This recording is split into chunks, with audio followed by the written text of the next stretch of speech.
தெரியும். அவங்க வந்து எங்கள் அம்மாவோட ஃப்ரெண்டு. அவங்களும் கிரேஸ் அம்மாவும் எங்கள் அம்மாவுக்கு ஃப்ரெண்டு. அடிக்கடி எங்கள் வீட்டுக்கு வருவாங்க. சாந்தாம்மா வந்து அவங்க வீட்டில் எந்த வேலையும் செய்ய மாட்டாங்க, நான் கேள்விப்பட்டிருக்கேன். ஆனால் எங்கள் வீட்டுக்கு வந்து துணி துவைக்கிறேன்னு எங்கள் அம்மாவை ரொம்ப கம்பல் பண்ணுவாங்க.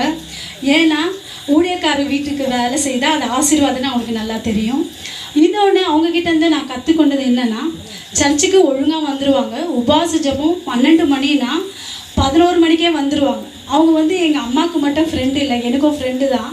11 மணிக்கு வந்தாங்கன்னா என்ன சொல்லுவாங்கன்னா, என்ன நீ இவ்வளோ கஷ்டப்படுற, எவ்வளோ வேலை செய்கிற, உங்கள் அம்மா எப்படி உன்னை வளர்த்தாங்க, நீனா எல்லாம் உனக்கு நான் இந்த வேலை செய்யட்டுமா, பாத்திரம் கழுவட்டுமா, ஏதாவது துணி காய வைக்கட்டுமா, அந்த மாதிரிலாம் செய்வாங்க. ஒரு நல்ல ஒரு தாயாராக இருந்தாங்க. அது மட்டும் இல்லை, சர்ச்சுக்கு நேரம் தவறாமல் வருவாங்க.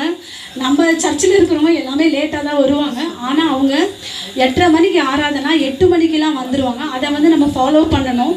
இப்போ எல்லாருமே லேட்டாக தான் வராங்க. இந்த மீட்டிங் கூட 6 மணினா நம்மளாம் 6:30 மணிக்கு தான் வரும். அதை நம்மக்கிட்டேருந்து கற்றுக்கலாம். இன்னொன்று வந்து காணிக்கை வந்து உற்சாகமாக கொடுப்பாங்க.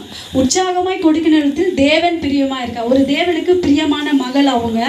காணிக்கை வந்து நானும் பார்த்துருக்கேன். அவங்களுக்கு வர்றதே 1000 ரூபாய் பென்ஷன். அதில் வந்து 50% வந்து ஆண்டவருக்கு கொடுத்துருவாங்க.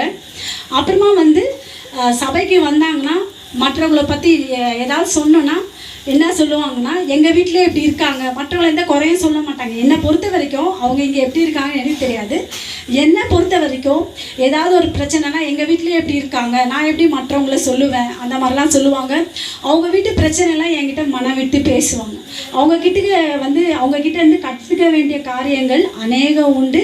ஒரு என்ன சொல்ல, தேவ பக்தி உள்ளவங்க, சர்ச்சுக்கு ஒழுங்காக வருவாங்க. இன்னொன்று அப்பா மேலே ரொம்ப பாசம் உள்ளவங்க. அப்பாவை பற்றி யாராவது ஏதாவது சொல்லிட்டாங்களோ உடனே சண்டைக்கு போயிடுவாங்க. நான் கற்றுக்கிட்டது அநேகம் உண்டு.